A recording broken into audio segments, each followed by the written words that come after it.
Hello everyone. In today's session, we will discuss about non-functional system testing. First, we will see the definition. Non-functional system testing mainly concentrates on quality factors of the system. Here, on the non-functional side, system brings in different testing types. Those are setting up the configuration, coming up with entry or exit criteria, balancing key resources, scalability testing, reliability testing, stress testing, and interoperability testing. We will see the first one, that is setting up the configuration. The first one is setting up the configuration. The biggest challenge setting up the configuration is common to all types of non-functional testing. There are two ways the setup is done. One is simulation environment and the other one is real life customer environment. Due to varied types of customers, resources availability, time in getting the exact sound, setting up a scenario that is exactly real life is difficult.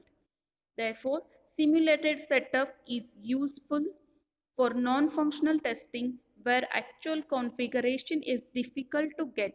Setting up a configuration is a challenge for the many reasons. The some reasons are: given the high diversity of environments and variety of customers, it is very difficult to predict the type of environment that will be used commonly by the customers. The second reason is testing a product with different permutations and combinations of configurations may not prove effective. Third one is the cost involved in setting up such environment is high. Fourth reason is the people may not have the skills to set up the environment. Fifth reason is it is difficult to predict the exact type and nature of data. Therefore, in order to create a near real life environment, the details regarding the customer's hardware setup, deployment, information, and tests collected in test data is built based on the sample data given. Now we will see the second point, that is coming up with entry and exit criteria. Coming up with entry and exit criteria is one more critical factor in non-functional testing. Meeting the entry criteria is the responsibility of the previous test cases or test phases. That is, integration test phase is responsible for system testing, or it could be the objective of dry run tests performed by the system testing team before accepting the product for system testing. Therefore, every product should have its own entry and exit criteria. For example, for the design phase, requirement collection is the entry criteria, that is SRS produced in the requirement collection is the entry criteria for the design phase, and exit criteria for the design phase is SDD, that is system design description, and this SDD acts as an entry criteria for the implementation phase. Now we will see the balancing key resource, the third one. For non-functional testing, there are many key resources. Among the four important key resources are CPU, disk, memory, and network. These four resources are related to each other, and we need to completely understand their relationship to implement the strategy for non-functional testing. These four resources in a computer require equal attention because we need to balance them to enhance the quality factors of the product. All these resources are interdependent. Now we will see some resources and configurations of the non-functional system testing. The CPU can be fully utilized as long as it can be freed when a high priority job comes in. The second point is the available memory can be completely used by the product. Third point is the cost of adding that expensive as it was earlier. And the fourth point is the product can generate many network packets as long as the network bandwidth and latency is available. Next point is more disk space or the complete IO bandwidth can be used for the product as long as they are available. The next point is the customer gets the maximum return on investment only if only if the resources such as CPU, disk, memory and network are optimally used. Next point is predictable variations in performance or scalability are acceptable. Next point is the product can behave differently for non-functional factors for different configuration. Therefore, we need to balance the key resources of the system. Now we will see the fourth one, that is scalability testing. The objective of scalability testing is to find out the maximum capability of the product parameters, as the exercise involving finding the maximum. The resources that are needed for this kind of testing are normally very high.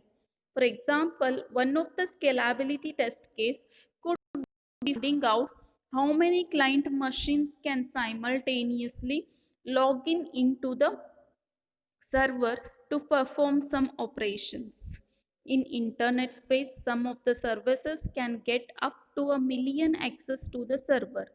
Hence, trying to simulate that kind of real time or real life scalability parameter is very difficult, but at the same time it is very important. Failures during scalability test include the system not responding or the system crashing and so on. Scalability tests help in identifying the major defects or bottlenecks in a product. Scalability tests are performed on different configurations to check the product's behavior. Each, for each configuration, data are collected and analyzed. This is all about scalability. We see the reliability, that is fifth one, reliability testing. Reliability testing is done to evaluate the product's ability to perform its required functions under stated conditions for a specified period of time or for a large number of iterations. For example, include querying a database continuously for 48 hours. Reliability testing database continuously for 48 hours. And one more example is performing login operations 10,000 times. These are the examples for reliability testing. The reliability of a product should not be confused with the reliability testing. Producing a reliability product requires sound techniques, good discipline, robust processes, and strong management, and involves a whole amount of activities for every role or functions in a product or organization. Now we will see what are the activities we can do to achieve the reliability of a product. Those are defined engineering process, review of work products at each stage, change management procedures, review of testing coverage, ongoing monitoring of the product.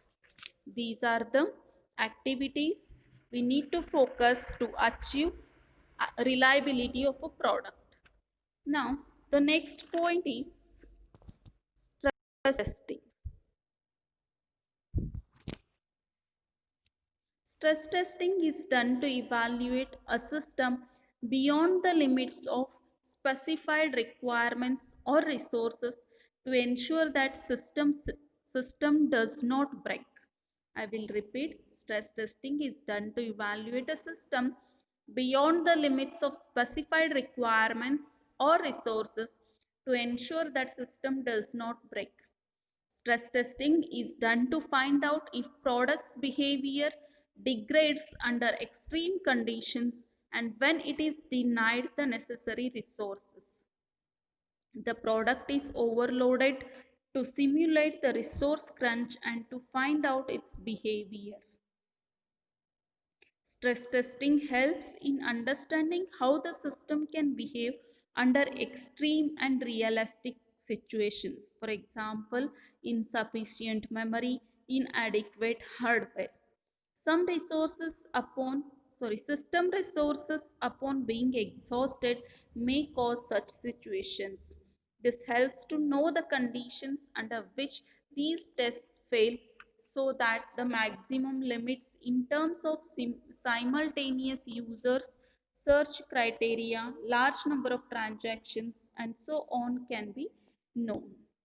Sometimes the product may not recover immediately when the load is decreased.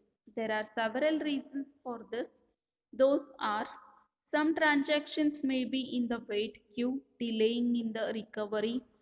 Some rejected transactions may need to be removed, delaying the recovery. Due to failures, some cleanup operations may be needed by the product, delaying the recovery. Certain data structures may not have certain data structures may have got corrupted and permanently prevent recovery from stress point. Therefore, we need to follow some guidelines for selecting the test cases for stress testing. Those are repetitive tasks, concurrency, magnitude, random variation. These are the guidelines to select the test cases for stress testing. And the next and last one is interoperability testing. Interoperability testing is done to ensure the two or more products can exchange information, use information, and work properly together.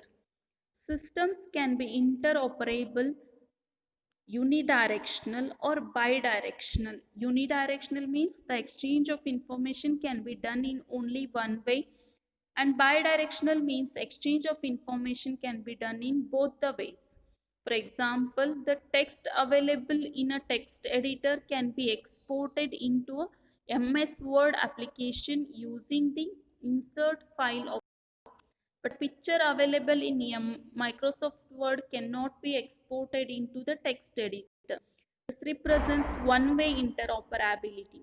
The two-way interoperability is represented by exchange of information between email and MS Word, where information can be cut and pasted on both directions. The terms interoperability and integration are used interchangeably, but this is not correct. Integration is a method and interoperability is the end result. We can use some guidelines that will help to improve interoperability. Those guidelines are: the first one is consistency of information flow across systems. Second is changes to data representation as per the system requirements. Third point is correlated interchange of messages and receiving appropriate responses. Fourth is communication and messages. Fifth one is meeting quality factors. This is all about interoperability testing. Here we have discussed seven non-functional system testing techniques. By including these, we can improve the quality of the product. Thank you.